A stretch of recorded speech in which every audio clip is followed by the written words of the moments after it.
ஒரு காரணம் சொல்லு. எஸ்.எஸ். பழனிமாணிக்கத்துக்கு நான் ஏன் ஓட்டு போடணும் சொல்லு, ஒரு காரணம் சொல்லு. நானும் வந்து ஓட்டு போடுறேன், கள்ள ஓட்டாது போடுறேன். 6 முறைங்க 1992 இருந்து இந்த வரைக்கும் 6 முறை பாராளுமன்றத்துக்கு போயிருக்கீங்க. பாராளுமன்றத்தில் நானும் ஜூம் பண்ணி, எனக்கு சிசிடிவி கேமரா வச்சிருக்கேன், ஜூம் பண்ணி பார்க்கறேன். அவர் முகம் எங்கமா தெரியுமா? தெரியலையே. போறது எப்பயாச்சும் ஒரு தடவை அட்டெண்டன்ஸ் கையெழுத்து போறது, சம்பளத்தை வாங்குறது, வந்துறது. வெக்கமா இல்ல?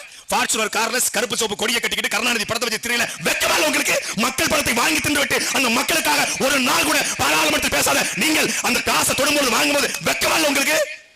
அதே பாராளுமன்றத்துக்குள்ள எஸ்.எஸ். பழனிமாணிக்கமும் பரசுராமனும் சென்ற அந்த பாராளுமன்றத்துக்குள்ள நாம் தமிழர் கட்சியினுடைய வேட்பாளராக நிற்கிற எங்களுடைய அண்ணன் ஹிமாயின் அவர்கள் சென்றால் என்ன நடக்கும் நீ பாரு. மோடி வெளிநடப்பு செய்வார். காங்கிரஸ் செய்தது, திமுக செய்தது, பிசிக செய்தது, பாமக செய்தது.